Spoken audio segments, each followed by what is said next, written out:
some places in the country, it's after dinner. That's okay. Alrighty. He's got one. Oops, sorry. Crap. We're live. We're not live yet. We're live. Oh, are they streaming this? They are streaming it. Yeah, that's right. Is there some, I know, shouldn't we have been able to? Do we have a URL? FlipON.TV. I already took the pair of this morning. Flip. Oh. FLIPON. I'm going to tweet that, and Kevin will tweet that. I've already tweeted it. Oh, then. So we've got it covered. Everybody knows now. Did like Now he's got one.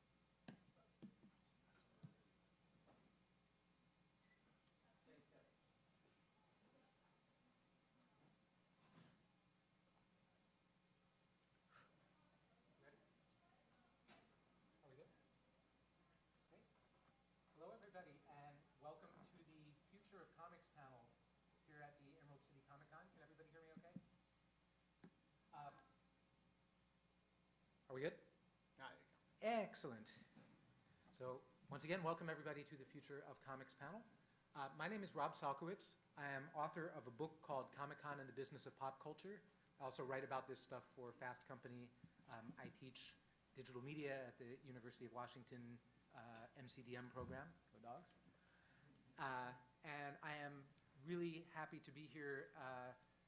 My last book was about the San Diego Comic-Con, and now we have one of the best Comic-Cons in the country right outside my own front door. So that's really cool. For those of you who are out of town, welcome to lovely gray Seattle, where it's perfect to be sitting indoors talking about comics at this time of year. In terms of the future of comics, you know, the last 2 years or so has been a period of incredible change and transformation, both for the art form of comics and for the business of comics, pop culture, video games, all of that stuff. And what's taking place in the industry right now, you know, I think we're going to look back on this period and think this is, you know, kind of a golden age that we're in, where a lot of experimental stuff is being tried. Not all of it is going to succeed, but we're lucky to have many things to choose from in terms of the creative experimentation. As somebody who writes about some of this stuff from the business side, what's interesting to me is, you know, which of these are going to catch on, which of these are really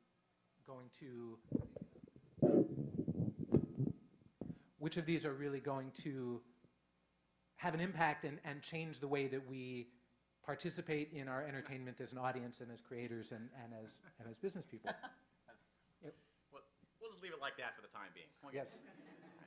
Some of the transformation's good. Or you can read all my email, whatever. Well, yes. at least it wasn't your wife tweeting, you know, IMing you something special. So we have an absolutely terrific panel of people. Speaking of his wife. Oh. Can't remember. So we have an absolutely terrific and lively panel of people who are not only here to talk about this, but their companies and the things that they're doing are actually bringing about this transformation. To my immediate left, if you cast your mind back to the misty past of comics history, the summer of 2011, when there was this great controversy about DC, you know, was going to launch New 52, and they were going to release the digital books the same day as the paper copies. And everybody was wondering, will digital comics catch on? Will comics fans read comics in this format? And will anybody be able to make money at this? And will it kill the retail channel? And the man whose company provides emphatic answers of yes, yes, and no to those questions is David Steinberger, co-founder and CEO of comiXology. To his left is somebody whose company, MonkeyBrain Comics, is changing the way that creators bring their comics to market and the way that creators interact with their audience and giving voice to some really interesting creative stuff as a digital-first property. Now, I understand you've got paper comics coming out eventually. Yes, we have the creators we've announced that this week.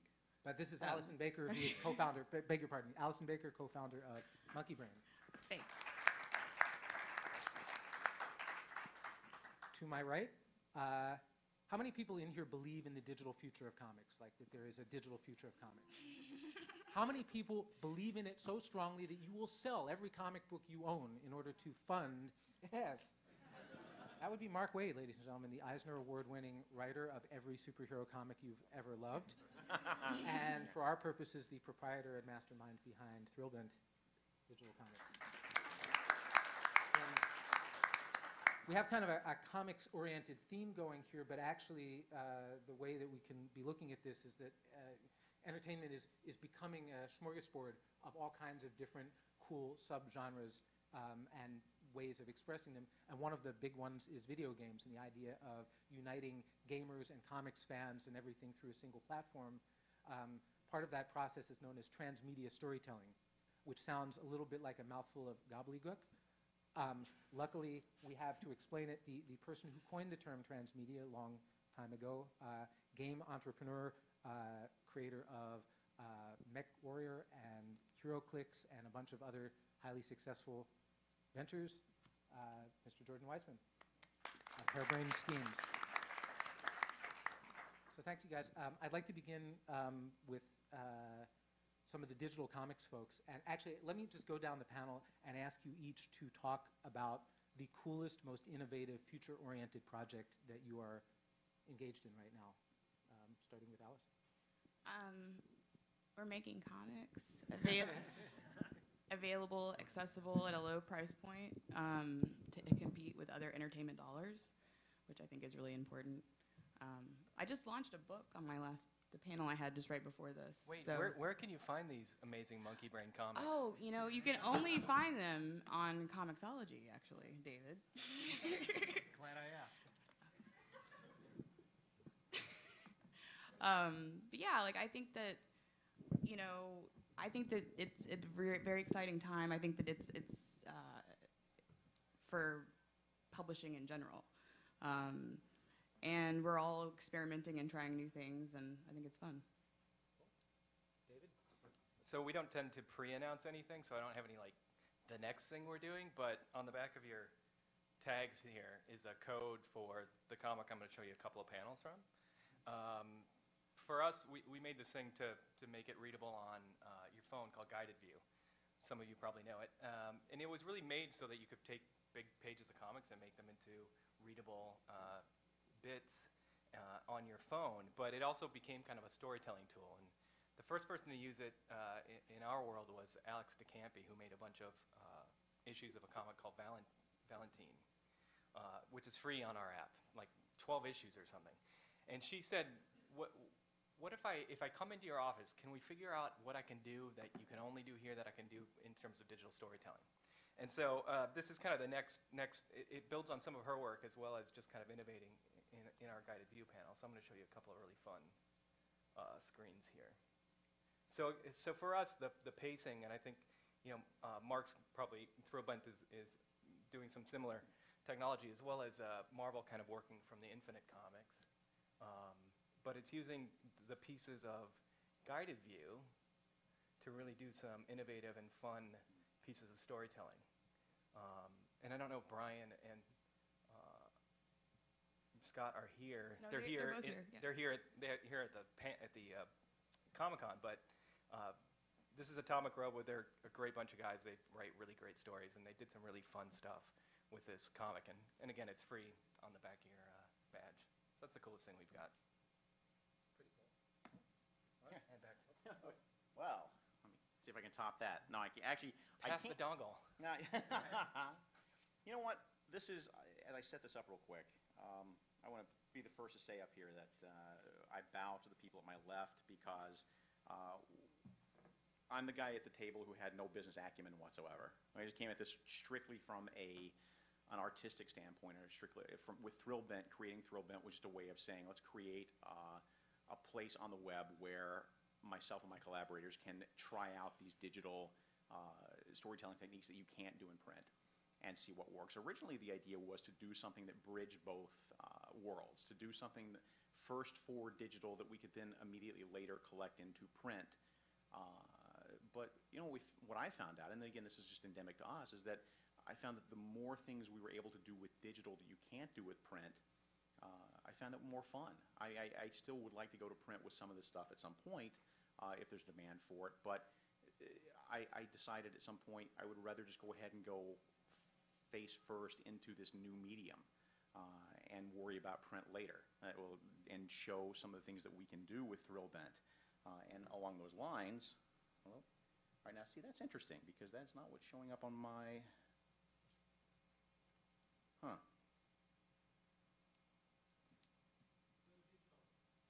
I know.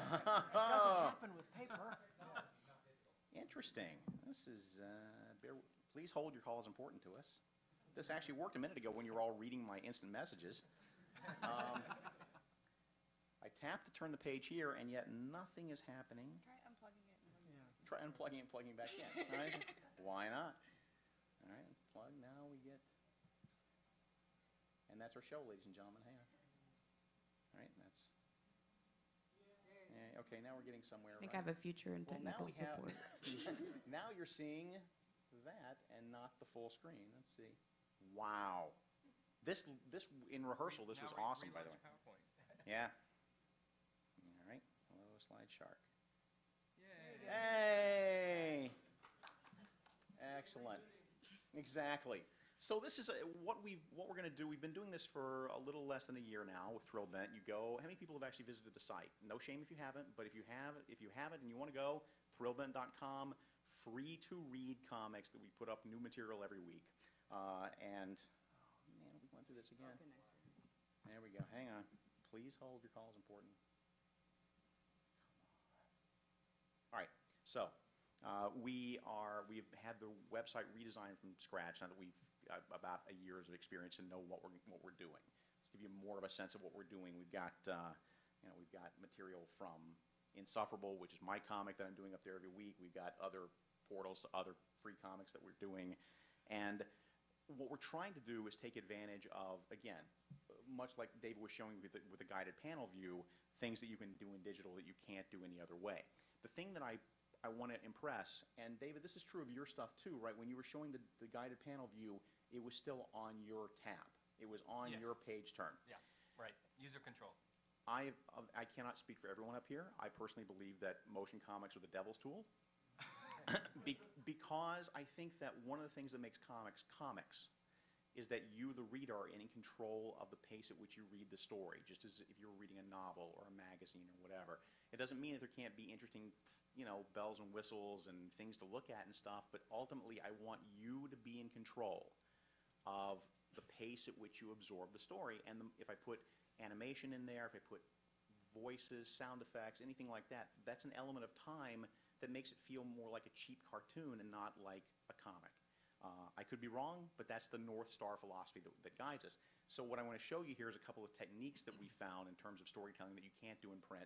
And I want you to bear in mind that all I'm doing is turning the page. As you see images change here, all I'm doing is like on a page turn, you've got the character sitting there, obviously, and then somebody shows up behind him. And you get a moment like this, for instance, where the character is obviously upset, looking on. This changes the context of the relationship between the two characters as he reaches out, and he thinks, and he pulls his hand back. And so we're seeing, some of that stuff is static image. Some of it, it's all static images, technically, but some of it is standing images on every single page. Some of it is just you change one little part about the image, and it changes the meaning of everything that you're seeing. I won't do a whole lot of this because I know we've got a limited amount of time, but let me just show you, you know what, I'm just going to show you the one that works the best. The very best one, and that is this one. So this guy's been pushed into a tank. What's that in the background? Oh, look, it's piranha. Wait, piranha, you say? How many piranha? A lot of piranha. Now, see, you can do that in comics and print too, but you've just eaten up 4 pages. You've eaten up a lot of real estate on what is a 20 or 22 page comic. What we've been trying to do and what we've been doing is use these sort of storytelling techniques. It's still comics, it's still balloons and captions and all the things you associate with comics, but this is what we're doing. The most exciting part to me about what's coming up with Thrillbent 2.0, which we'll be talking more about, we're going to unleash this at WonderCon at the end of the month, is not only are we going to go from one original thing a week to a full raft of new material every day up on the site. It's several new series by people who you know, whose work you know. But the thing that we've created for the website that I'm most excited about is the embeddable viewer. Just like a YouTube video, if you see the comic on Thrillbent that you like, with a click of a mouse with your tap, you can put that comic on your webpage if you want. If you want to see it, if you like an issue of Insufferable that we've done and you want to share it with your friends, you put it on your webpage. You can put it on Facebook. You can put it on your Twitter account. You can put it wherever you want, like a YouTube window. It just shows up there, and and there it is. It's my equivalent of giving out free comics for you to sample. And I feel really good about this. I think that anything that helps us show people what it is we're doing, and I don't mean we Thrillbent, I mean we as in comics creators in this particular new medium, I'm all for it. So, and someday we'll figure out a way to get paid. But that's right now. But wait, isn't there someplace you can make money? In fact, Mark? In fact, we have found a way to monetize in that the fine folks at comiXology have extended us the generous offer of what we're doing is we're taking a month's worth of material, repackaging it with a new frontispiece. I used to say cover, but it's not technically a cover, is it? Because it doesn't cover anything. It's a digital magazine. A little bonus material, and we're selling it through comiXology. And what's thrilling to me about this is that even though it's material that you can get on our site for free, there have been so many of our fans who have said, we appreciate what you're doing and we want you to keep being able to do it. How do we help you? How do we fund you? How can we kick in and help? And the answer is, go to comiXology, buy the digital edition that you can download and have on your iPad or on your computer.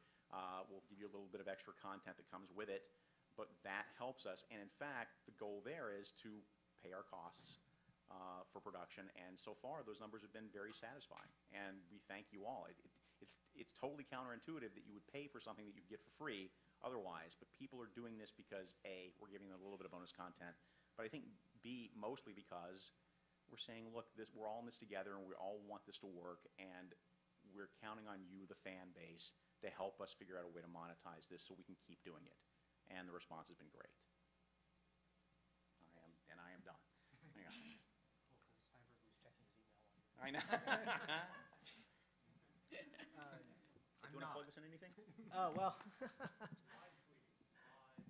Excellent.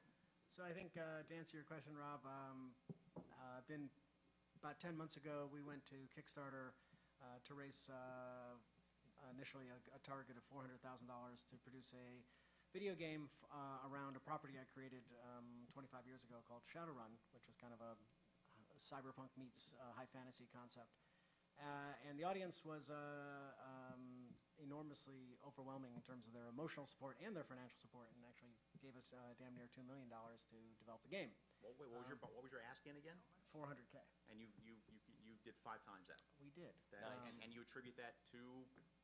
The fact that I'm really old and the property is really old and has a lot of fans. No, but the last part is the most important part. The fact that you built your relationship with your fan Oh, base. yeah. No, it's no question about it. That it's there are some advantages to being old and gray hair.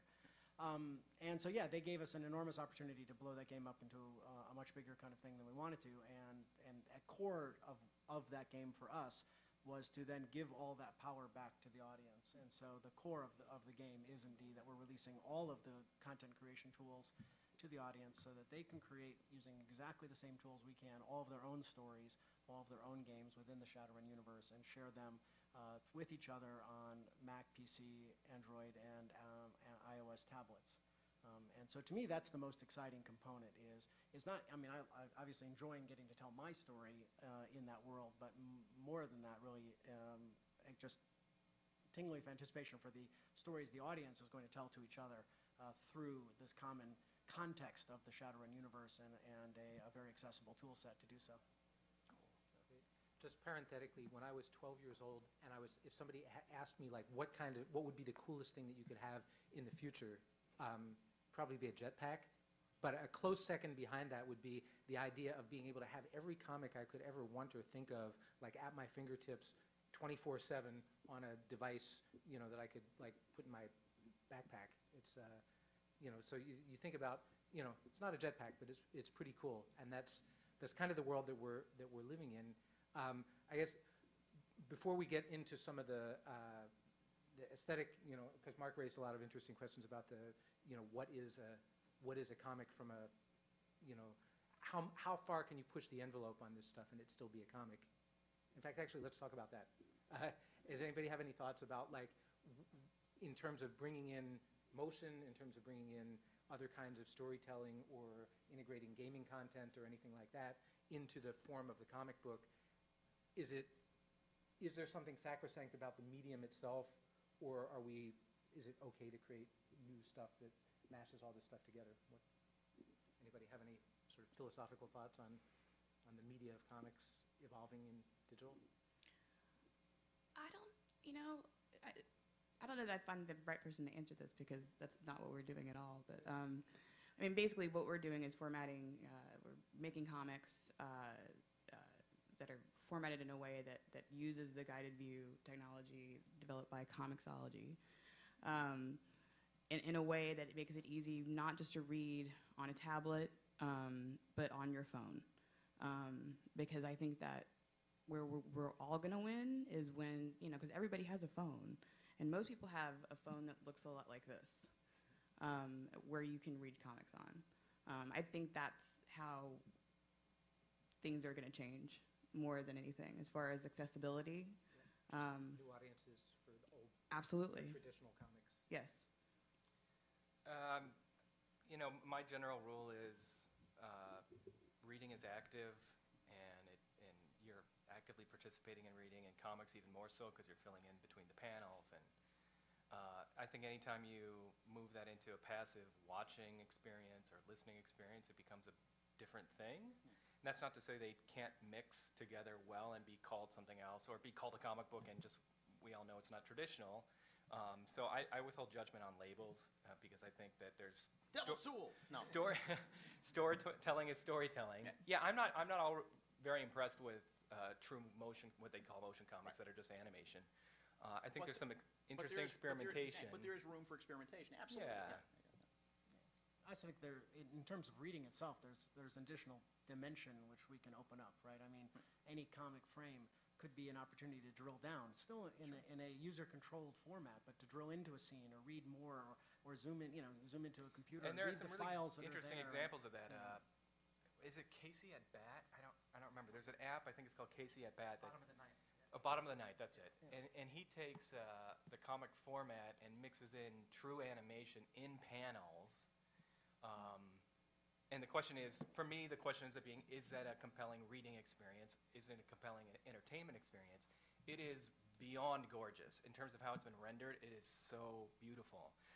I'm not convinced it's a great reading experience, but I would encourage everybody to check it out, because it is actively kind of pushing things forward a little bit and trying to experiment, and is worthy of support. I mean, we did about 10 years ago, did a transmedia book called Kathy's Book, which was a novel of a teenage girl's journal, and it came with all of these different kinds of artifacts. So you physically had all this stuff you can lay out across the kitchen table, every photograph that was mentioned, every business card, so on. And when we did that as an app, right, we found ways to integrate that so you could drill into that scene. So you still read the book, but then you could drill into that content at any point you wanted to, on a completely user-controlled dynamic, as opposed to like turning it over into a movie. Well, when you said drilling down, that cued me to be reminded. So this is an app that I have no affiliation with, but these two guys in Baltimore came out to me a few months ago and showed me NinjaStar. And the thing that they have done blew me away, to the point where we said to them, look, we have to figure out a way to adapt this technology to whatever app we end up doing with Thrillbent. I want to show you what blew me away. I have to read the comic. Now, here's the thing. They're basically following the model that we and others have set up, which is that, you swipe from right to left, the comic page turns, right? But watch this. If I take two fingers and drag down instead, I'm peeling the layers away, step by step. And you can put anything on those layers you want. You could put a script page on those layers. You could put looping sound, looping ambient sound on those layers or whatever. And you can still, you still read in that stage or whatever until you want to go back. And There was another app that did that double feature. Yeah. I find that fantastic, and it's another way of, like you said, drilling down so that it's still reading and you're still in control, but it gives you access to bonus content in a way that is insanely intuitive. That doesn't involve you having to like exit the comic and go look over here and check on this box and go in and something. So, yeah. Anybody have any questions for the panel on what's ahead in the future of comics? You, sir.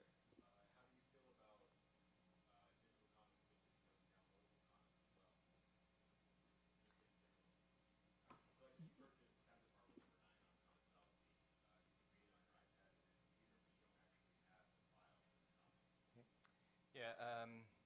Should I repeat the question? Oh, sure. Yeah. Yeah, so the question is, when will digital comics, is there a point where it's valuable to download the actual file so that you have custody of the bits? So, with the cloud and the size of these files in HD, I think we're beyond. I think the world is moving. The regular consumer is moving away from stacks of hard drives in their bedroom, or in their office, to hold on to this stuff. And we have a single trade paperback can be 3 gigabytes on our app in HD. So I don't think the future is more and more storage and hard drives. It's local on the device whenever you want it. It's available whenever you want it. I just don't. I would rather spend my time making the experience better than figuring out some unbreakable DRM to the nth degree to make publishers happy and to have a downloadable file. Yeah. It's just not where I want to spend our resources. No, I think you hit upon something critical, which is that if you're I can't speak for these companies, but obviously if you're Marvel or DC, if you're working for big giant corporations, they're going to have issues with piracy. Obviously, they're going to have issues with the fact that once it's downloadable, there's nothing that keeps you from immediately torrenting it and sharing it around for free or whatever. On a personal level, I don't have any problem with that. I think that's a viable business model that you can't stop, and therefore you embrace it and you find a way to make it work for yourself. But that's my own personal feeling. I don't make that an absolute moral judgment. I understand why as certain creators, certain corporations, certain content providers feel that they don't, that they don't want to give it to you in such a way where you can then in turn freely give it to your friends, and they see no profit off that. So I think that is another stumbling point toward getting to fully downloadable comics. Obviously, DC doesn't, want you to pay for one issue of Detective Comics and then have 30 copies of it. But everything is torrented. I mean, everything is pirated. All of our books are pirated. They're 99 cents. So we decided to torrent our own. We decided to put our own torrents up and our own, and put our stuff up on file sharing servers because you can't beat them. No, it's pointless to Right. worry about it. But what we found that I found very exciting was that, so what was happening was we were having stuff immediately, obviously pirated, taking our comics down. But the way ours are set up, they don't have like a credits and splash page necessarily in every installment. And they don't have necessarily a, hey, go back to Thrillbent for more. So what we found, so once we started assembling our own files and putting that information in there and saying, no, if you're gonna upload this and download it and torrent it, use this file. That's what they did. Like they weren't going in and then stripping that information out. In fact, that became, that's, people understand you're getting it for free. They want to see more of it. So that helps us control where to point our audience next. It's an imperfect solution, but stopping piracy is like fighting the tide back with a broom. You can't do it.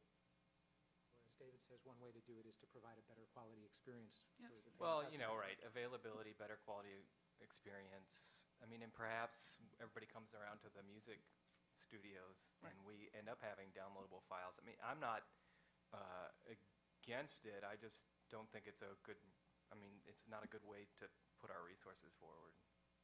And I don't think it's that useful to the consumer, and I'm really more focused on reading experience and shopping experience and that. You, sir? How much does this downloadable file thing really have to do with piracy? Aren't we computing in general moving away from the file system? Yeah, that's what I meant. That's kind of what what I meant. it's kind of what David was I don't want to saying, spend money, right? Yeah. No matter what it is. Right. But it doesn't help you if you're on an airplane. Well, True that. You got to plan ahead if you want to watch Yeah. a TV show on an airplane or read a comic. Yeah. or in half of Los Angeles, where I can't get. Over here.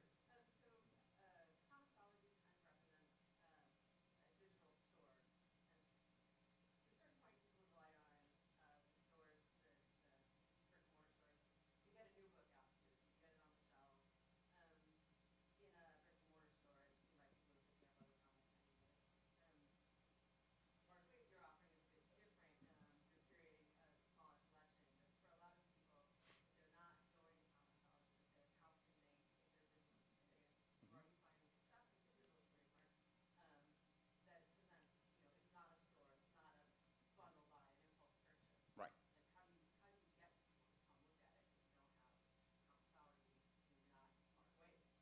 I'll be the first to admit, So- even if you Okay. are Mark Waid, it's you have to the two-part answer is you have to hit the social media very hard. You have to drum up and let people know when new material is out there for free, and you also have to let them feel like they're part of the process. I mean, encourage your fans to be part of that. You know, help us spread. I have no shame in saying these people to our fans, we rely on you helping spread the word and letting other people know. I don't know any other way to do it.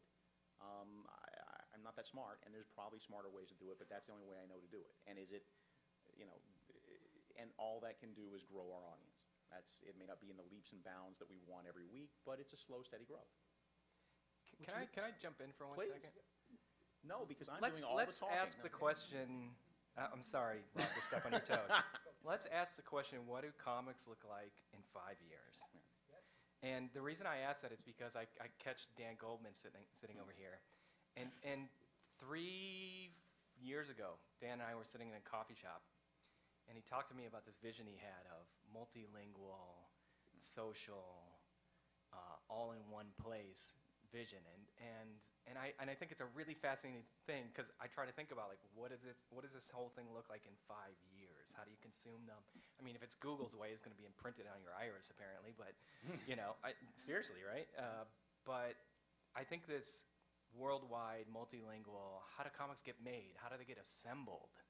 Are they getting assembled for digital? Are they, you know, does this digital into print thing happen in a more assembly-like fashion? How do you make it cheap enough to do it the way Mark is doing it, Right. you know, because it's not sustainable forever unless you have a bigger collection than Mark does. Exactly. You know, this Yes. type of thing, this answer of like how, the monetizing of it, all that stuff. Yeah. But Well, that's anyway, That's what I did. yeah, well, exactly, right.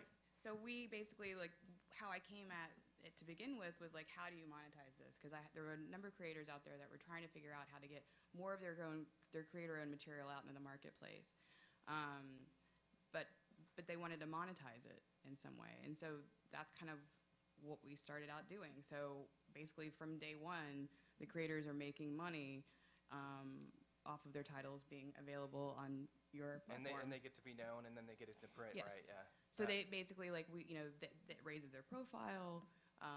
But wouldn't it be fascinating if, like, the way they started those in the first place had, I don't know, crowdsourced internationalization of language? You know, Yeah. that's where I start to feel like, Yeah, that's what web games you know, have been doing Dan's for over there years. going, effing comiXology goes out of the gate and takes this big part of the market, and like, we got to get this vision going, right? I mean, I think that's the fascinating thing to talk about in this kind of forum. Like, Yeah. where are we going? Yeah, indeed. And actually, on the subject of crowdfunding, Jordan, I know that you and I had talked about this a little bit about, mounted this massive Kickstarter, and you got all of this money, and this is a third runner-up for cool thing is if you were a fan of Shadowrun and you could like throw in a little bit of money, and if there was enough like-minded people, like Jordan would start a company to bring out the next title in that. But is Kickstarter and in general, or in particular, and crowdfunding in general, are we sort of in a moment right now with that, or is that a sustainable thing? You first, but anybody else that has thoughts on that? Well, I mean, I think it's certainly been a very hot subject and grown enormously. I mean, Kickstarter, which was funded to do more things actually like comic creation than giant video games or creating new consumer electronics, it grew into that space, I think, quite beyond the guys who founded the site anticipations. and it's not really ideally suited for it, and because it's, it's completely unregulated. It's completely an act of faith on the part of the people who are backing. And if, right now the percentage of success rates are, as you would expect, not that high in terms of people completing what they said they were going to do or delivering on what they said they were going to do. And that's because anybody who's managed a publishing effort knows that it's always a portfolio, right? You know that when you're investing in creative and enterprises, a large part never materialize. And then those, a large part of those that do materialize don't live up to your expectations.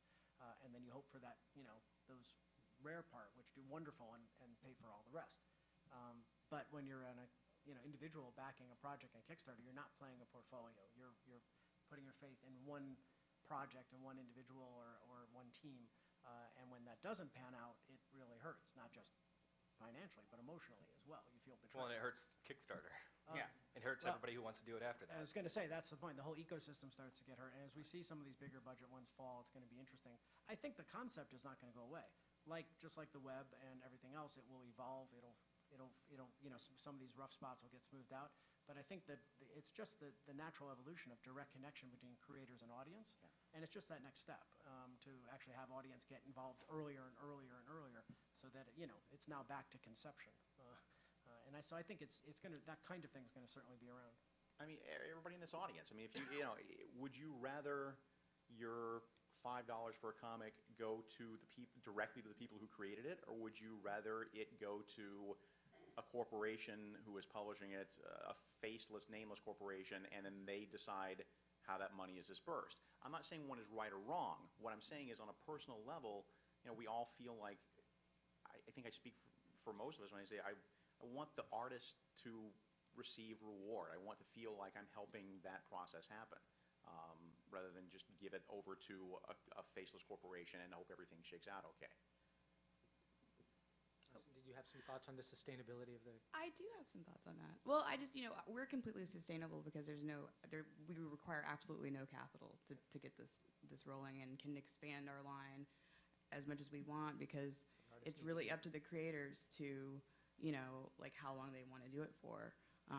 But they're making money, almost immediately from their sales, and so, I first of all think it's extremely sustainable. I also think that, while I think a lot of us, and probably a lot of us in this room who are really familiar with the ins and outs in the business of comics, think that creator-owned material is a great thing, and I certainly am a big believer in it. But I think for the larger audiences that they don't even realize how that all works, that they just really want to have good content. Yeah.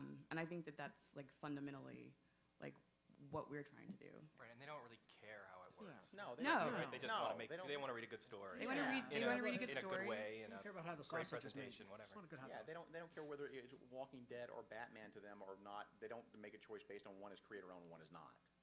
It's whatever No, they they'll- like. And based Yeah, on quality. very small right? group. Yeah. Based on quality. Other questions?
I don't know. I bet a ton of people in here think that comics in print are incredibly important to them, right?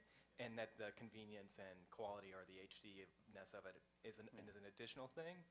I think that's an interesting question. Does the future of comics include print? Money is important. Tons of people buying it. I think these guys are likely to make a little bit more when they go to print, or more, period. But getting to print was an important part of the process. Yeah.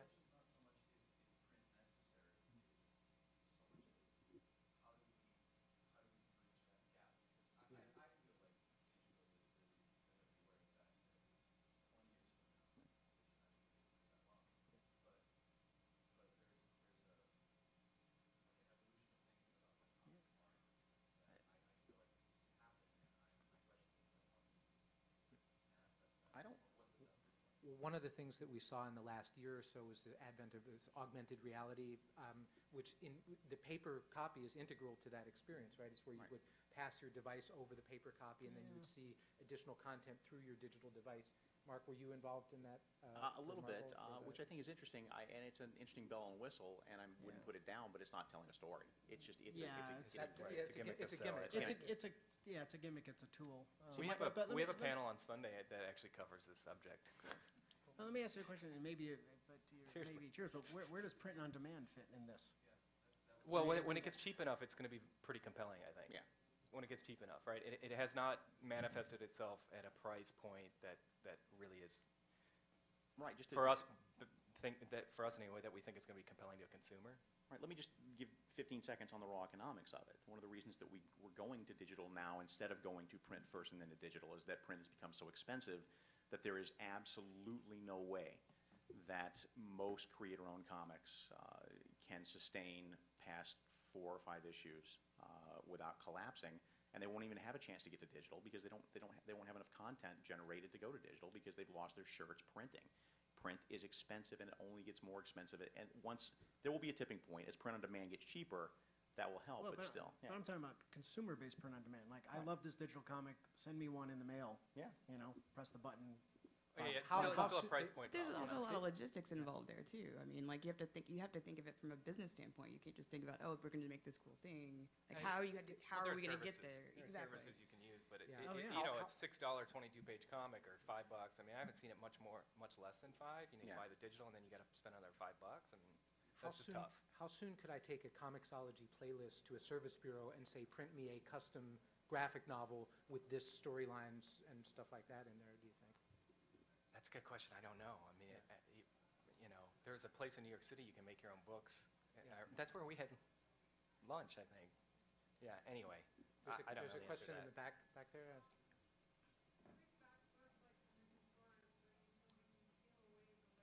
Mhm.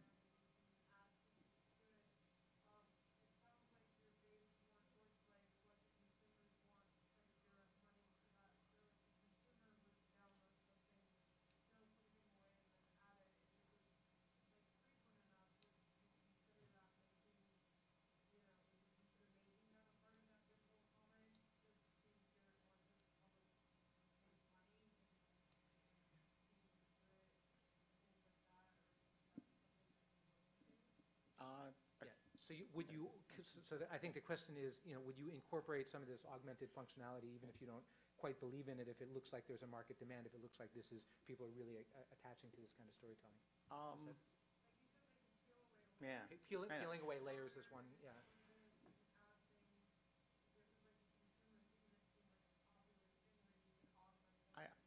I would consider that. I think we're in a this is probably not for this panel. We're in a really interesting philosophical place where because I'm heading up a very small operation, I don't have to steer a battleship. I can make those decisions on the fly, and some of them are basically aesthetic decisions on my part, rather than profit-based decisions. So I would see any reason why you wouldn't.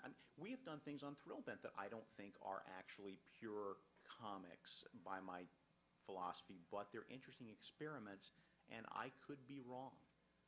And let's find out. That's part of throwing it up there. We did one recently that used some flash animation to give you a running sort of like a tick, tick, tick, tick, tick across the page, a running thing that there wasn't a time element. It was as you were reminding you that these kids in the story are taking a test. It was a little thing like that, and you can't do that in print. You couldn't even do it on an iOS device at this stage because it's flash. And by the rules that I just laid out, where you don't lay time elements on, then by the absolute letter of the law, we shouldn't be doing that. But I thought, no, I don't know how I feel about it, but let's try it. There's nothing wrong with experimenting. I think we have time for one more question. Douglas? Yeah. There's a very interesting model that has just started being used. I don't know if you know the British comic, The Phoenix. Yep. It's a weekly comic. It's aimed at kids. It's an anthology. It's available through the iTunes Store as a subscription. So every Friday morning, it's already there on your iPad. And it's multiple features. It does have a bunch of augmented things where you touch at the bottom, you get a recap or whatever. I'm curious why that sort of regular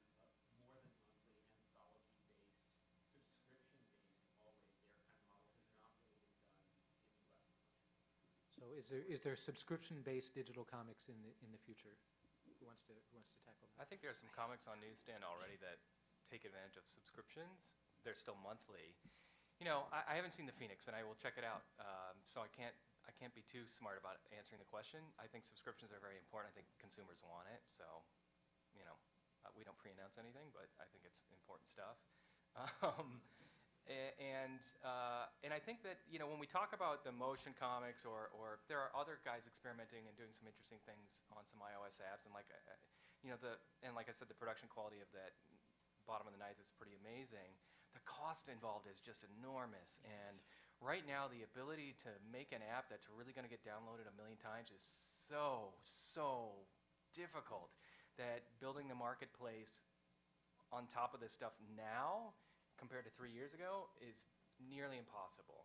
And you know, one of the things that make us work is the idea that we gather all of this content together, and we do want to experiment, we do want to push that forward. That kind of publishing, I mean, you know, you look at the last 2 decades in the world, and it's, especially in North American comics, it's littered with the carcasses of publishers, just littered. And there are very few that have come out of the gate, spent 5 years, and then kept on going, right? They're really literally counted on one hand. And that's because it's tough. It takes a ton of people, it takes a ton of money, it takes editors to do good storytelling, it takes all that stuff. When you start layering on the next vision on top of that, and the next complication of digital, or another layer, or the animation, or the games, man, you better get out there, and unless you're backed by Time Warner or something at Disney or whatever, you better get it right, because you're only going to have one chance. And so, you know, I love the idea of experimenting, and hopefully as we get bigger and even more successful, we can start taking bigger risks where we can make a bigger mistake. I'd love to do that, but it does take an enormous amount of funds, and I hope these guys, you know, making the Phoenix have a good runway and a lot of funding, because, you know, to build that up over time, it takes a library. Like, I love seeing MonkeyBrain get so many comics in there, because together they're actually going to start making it work for them. That takes a lot of time, it takes a lot of money, it takes a lot of expertise and people. It doesn't take a lot of money, actually. Well, right, for you, right. You Well, know, it but takes a it- lot of but it sweat would if equity you on were the part making of your animation on authors. top of it. Oh, yes, right? it would. It costs a lot of money, which is why I don't do that. So one quick thing, if we could go down the panel and just let us know where people can hear from you later in the convention, if you're doing other panels or events or something like that, just real quick. You can find out any information on the MonkeyBrain Comics Tumblr, or the MonkeyBrain _Inc. Twitter account, or follow me on Twitter at AllisonType, ALLISONTYPE, or my husband, who's sitting over there, Chris Robertson. He's Chris_Robertson. What else? Oh, our website, MonkeyBrain Comic. Oh, we have a MonkeyBrain Comics panel on Sunday at 2 o'clock. Is that right? I don't remember. And also our website, monkeybraincomics.com. Basically, all the information on our titles, links to where to buy the books on comiXology, preview pages, information on all the creators, etc., etc., etc. comiXology.com. If you look up comiXology on any major mobile platform, you'll find us. We have a panel, an open mic panel, where you can ask me anything at 12:10 tomorrow in Hall B. Woohoo! And I can't wait. and how to make comics the comiXology way is Sunday and it'll cover, I think, both print and digital together. How do you do both? And I just want to say one thing, because I didn't get a chance to say it. Just as a side bit, we just launched some stuff in France. The French market is almost exactly the same size as the U.S. market. My vision for the U.S. market is to have the per capita purchasing of comic books at that level, which would be about $3.5 billion to $4 billion market, about 5 times the size of the market. And the way you do that is with content that appeals to a lot of different groups, which you can't pull off right now in our distribution system in print. Right. For me, it's Thrillbent. Well said, sir. For me, it's Thrillbent.com.